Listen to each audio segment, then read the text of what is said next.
সবে মিলে করি কাজ, হারি জিতি নাহি লাজ। সকাল হয়েছে কি না সবাই নিজের নিজের কাজে লেগে পড়েছে, যার যেটা কাজ থাকে। আর যেই একটু সন্ধে হয়ে যায় বা রাত্রি হয়ে যায় তখন সবারই কাজের রেস্ট, আমাদেরও রেস্ট, পশু পাখিদেরও রেস্ট, সবারই রেস্ট।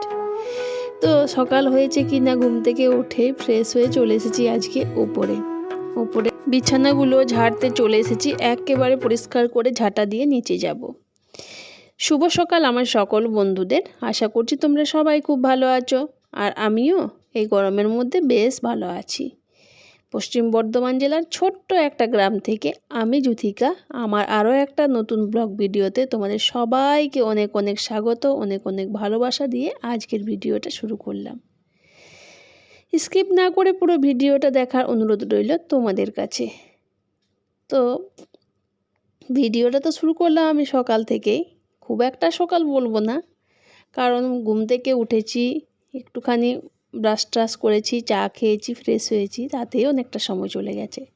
এখন বেজে গেছে সকাল 7:30। তো আমি প্রথমেই ভাবলাম যে ননদ তো এসেছিলো, তোমরা দেখেছো, তো তাদের যে বিছানা বালিশগুলো বাইরে ছিল সেগুলো এবার তো কেচে রাখার পালা, সেজন্য প্রথমে আমি ওই কাজটাই সেরে নিচ্ছি।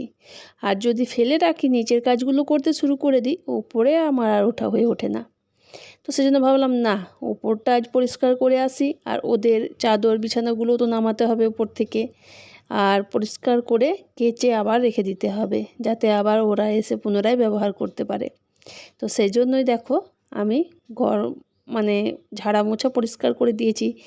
আর ওপরটা না খুবই কম হয় আমার পরিষ্কার করা, কারণ একা হাতে সব দিক সামলে উঠতে পারি না, তোমরা তো জানোই, তোমাদেরকে তো বলেছি।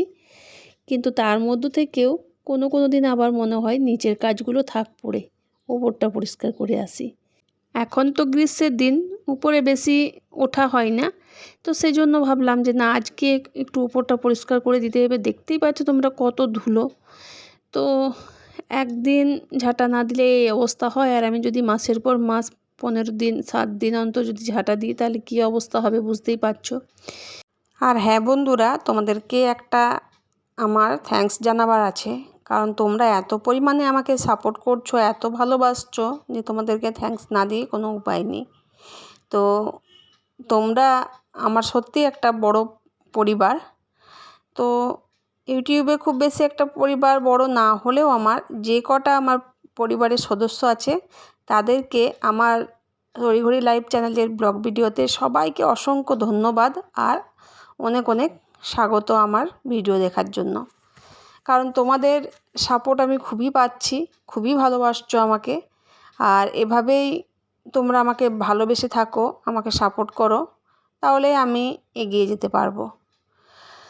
তো বন্ধুরা, আমার পুরনো যে বন্ধুরা আছে, তো তাদেরকে সঙ্গে তো আমি মোটামুটি ভালোই গল্প করি আর ভালোই চেনাশোনা আছে। আমার যে নতুন বন্ধু হয়েছো তারা হয়তো আমার প্রত্যেকটা ভিডিও দেখোনি, যারা দেখোনি তারা আমার পুরনো ভিডিওগুলো দেখে এসো, হয়তো তোমাদের কোনো ভিডিওটা ভালো লেগে থাকবে। আর যদি আমার ভিডিওগুলো ভালো লেগে থাকে তাহলে একটা লাইক অবশ্যই করে দিও, কমেন্ট করবে, ভালো হলেও খারাপ হলেও, আর সাবস্ক্রাইব করে পাশে থাকার অনুরোধ জানাচ্ছি। তো দেখো, তোমাদের সাথে আমি বকবক করে অনেকটা সময় বের করে নিয়েছি। এবার আমি চলে এসেছি কাপড়গুলো মেলতে। কাপড় খুব একটা বেশি আজ কাচিনি, তবে যেটুকুই কেচেছি সামনের দিকে মেলে দিলাম। এত পরিমাণে গরম পড়েছে যে অবস্থা একেবারেই খারাপ। ভাবলাম অনেক তো কাজ হলো, এবার জলখাবারটা খাইনি, তো একটু ছাতুর শরবত খাই। আর আজকে ছাতুর শরবতটা আমি বাতাসা দিয়ে করছি। কি সুন্দর ভালো লাগে, টেস্ট লাগে।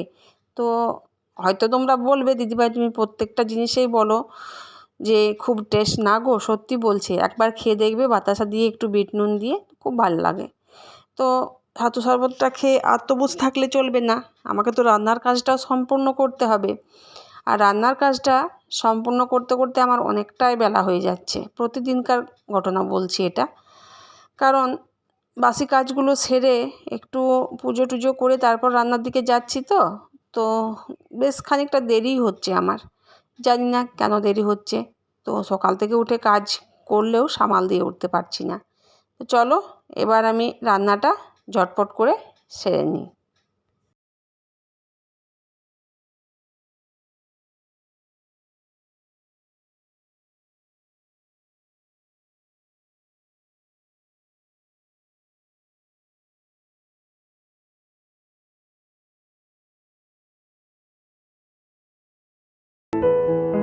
একটু মনে যে আনন্দ হয়েছে, বৃষ্টি হবে, মেঘ দেখা দিয়েছে আকাশে, সেই ওই রকমই আনন্দে একদম, যেমন সে ভরসে ঘি ঢালা হয় সেরকম আনন্দ, একদম মাটি।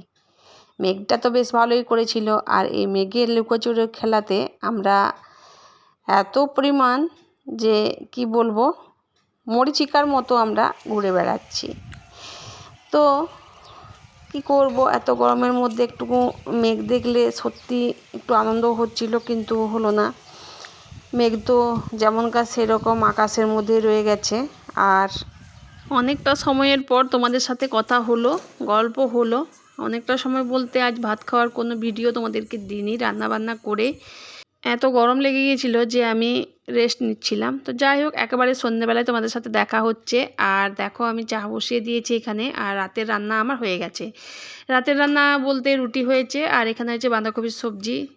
বাঁধাকপিটা এখন খেতে ভালো লাগছে না, তাও তোমাদের দাদাভাই নিয়ে এসছে, কী করব, নিয়ে এলে তো ফেলে দেবো না, রান্না তো করতেই হবে। অনেক অনেক মশলা দিয়ে রান্না করেছি, কিন্তু ভালো হচ্ছে না। যাই হোক, দেখো আমার সব কমপ্লিট। আর আমার ভিডিওটা কিন্তু আজকে এখানেই শেষ করছি। দেখা হচ্ছে নেক্সট ডে নেক্সট ব্লগে। ভালো থেকো।